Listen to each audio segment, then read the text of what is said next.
Turma, tudo bem? Nós vamos discutir sobre o processo de formação do território e organização espacial do Brasil na aula de hoje.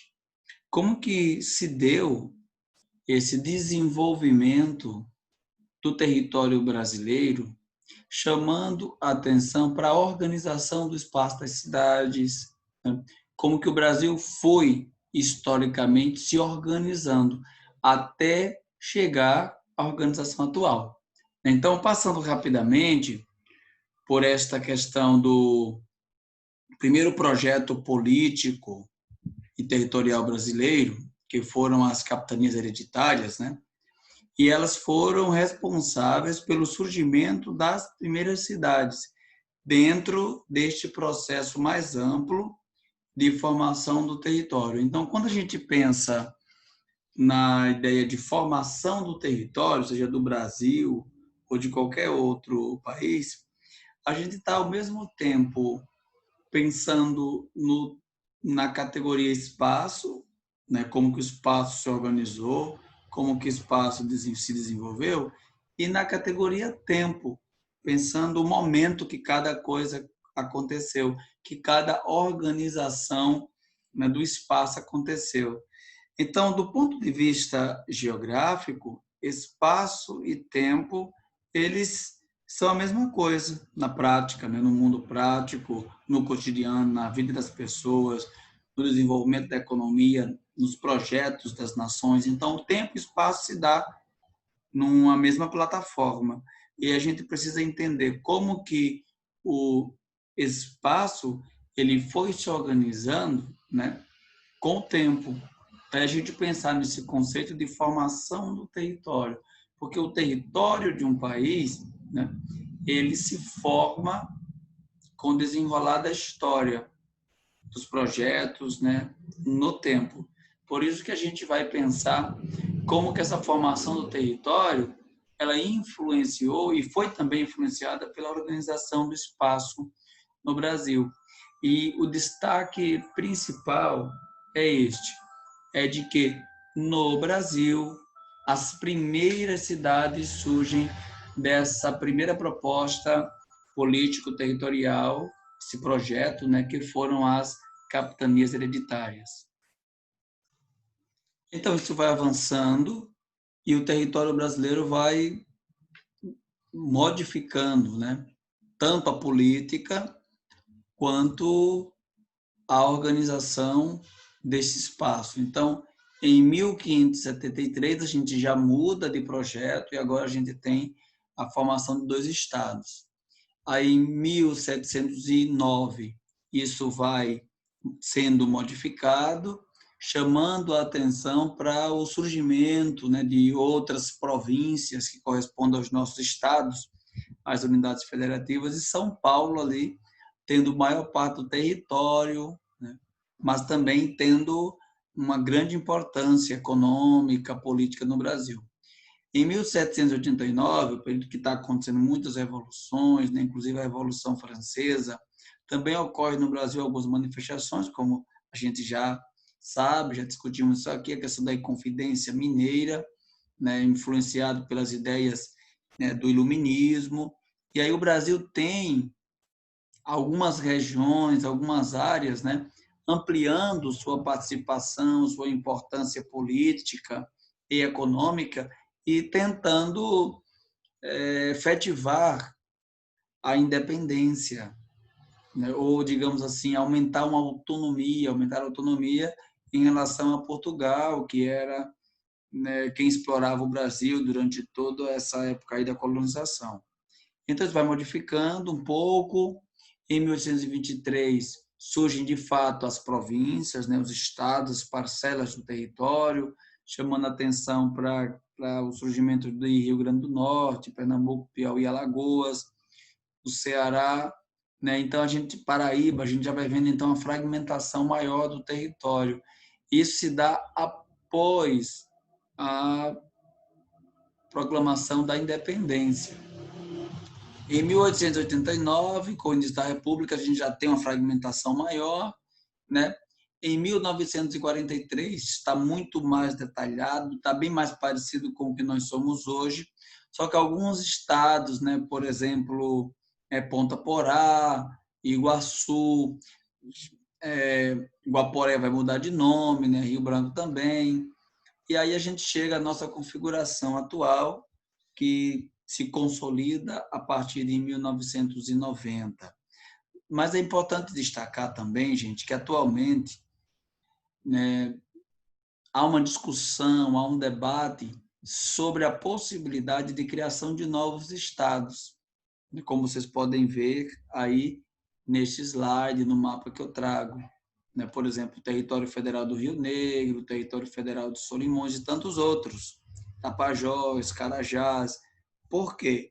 Porque há uma ideia de que alguns estados eles são muito grandes para que apenas um governo, né, ou um grupo governamental consiga administrá-lo adequadamente para atender todas as necessidades e demandas da população e do território daquele estado, pensando Mato Grosso, Amazonas, Pará, né?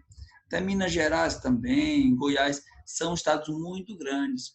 Então, se de repente você divide, fragmenta, você cria outras instituições políticas e que, de repente, a organização do território, mas também a operação, né, a atuação da política sobre o território, para criar melhores condições para a população, pode ser que, né, a gente tenha mais resultado positivo para o povo do que a divisão atual.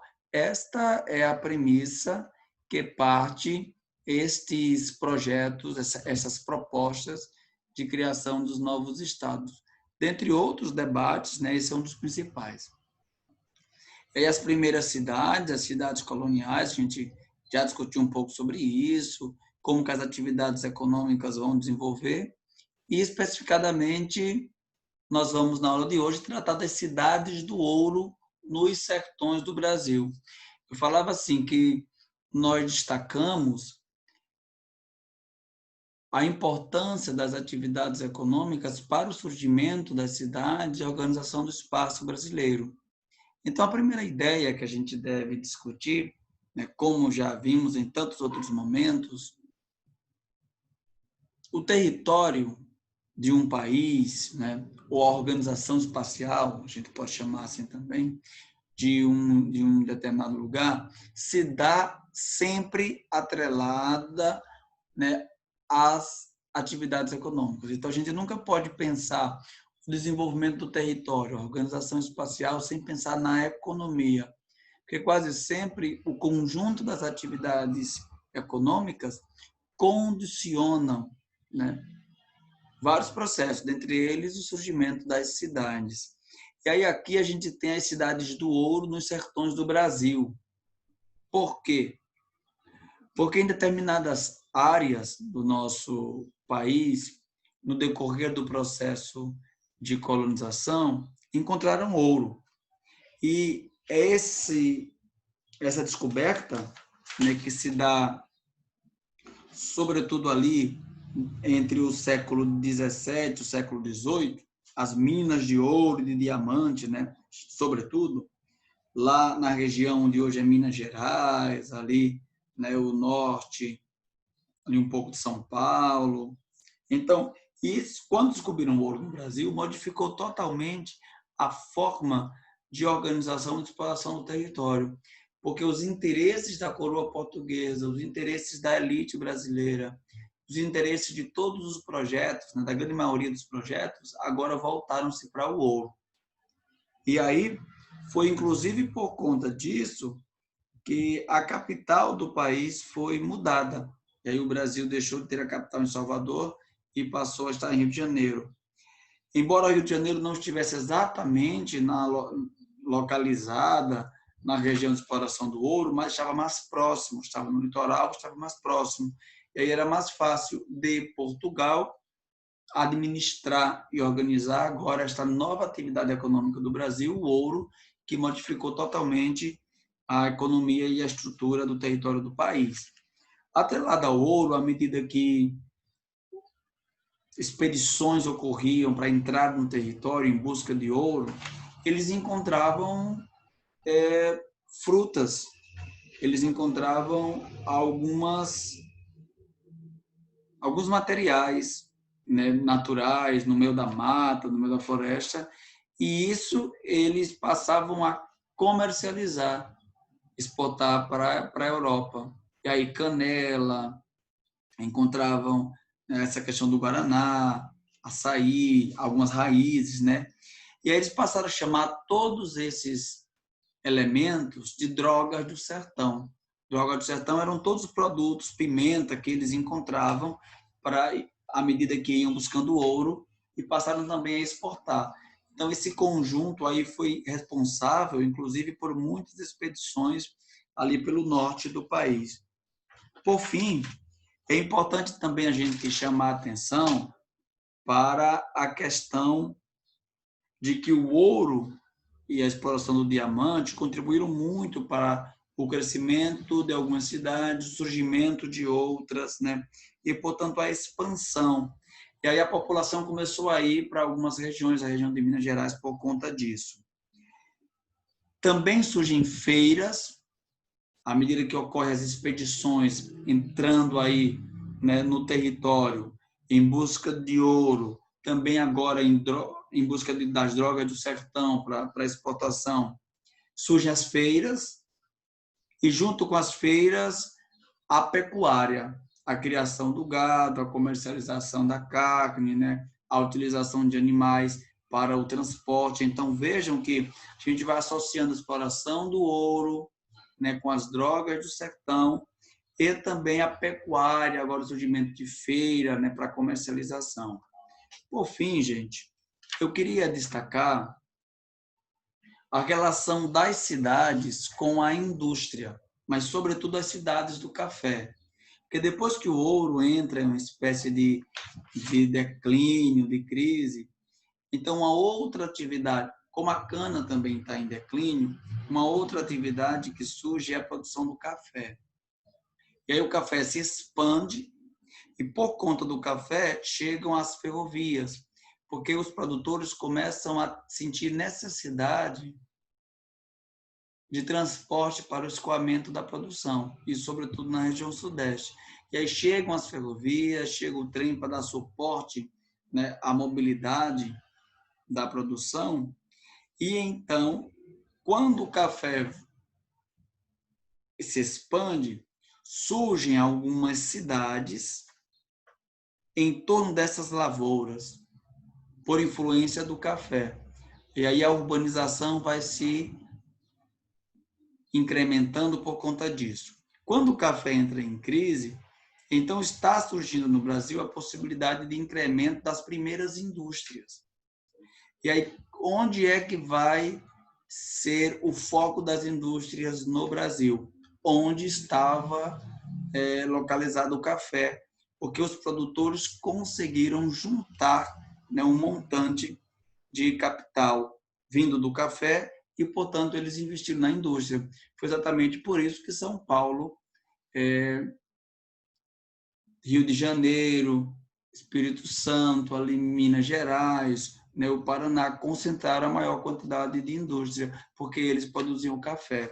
Então, a gente pode dizer, assim, de modo geral, que foi o café que alavancou, foi o café que desenvolveu, que deu o pontapé inicial para a industrialização brasileira. Beleza? Galera, eu espero que tenha ficado claro. Qualquer dúvida, vocês podem me procurar, entrem em contato. E aí eu vou deixar uma atividade para entrega, para a gente aprofundar, para a gente revisitar alguns aspectos do conteúdo, para quem sabe surgir algumas dúvidas que a gente possa ir aprofundando em outros momentos.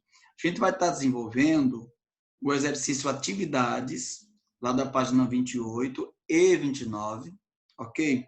Nós temos 5 questões de interpretação de algumas informações em formas de tabelas, né, que o material vai trazer para a gente. A gente vai dar uma olhada, dar uma lida, interpretar, responder no caderno. Ao final, vocês fotografam e me enviam na atividade lá do Google Sala de Aula.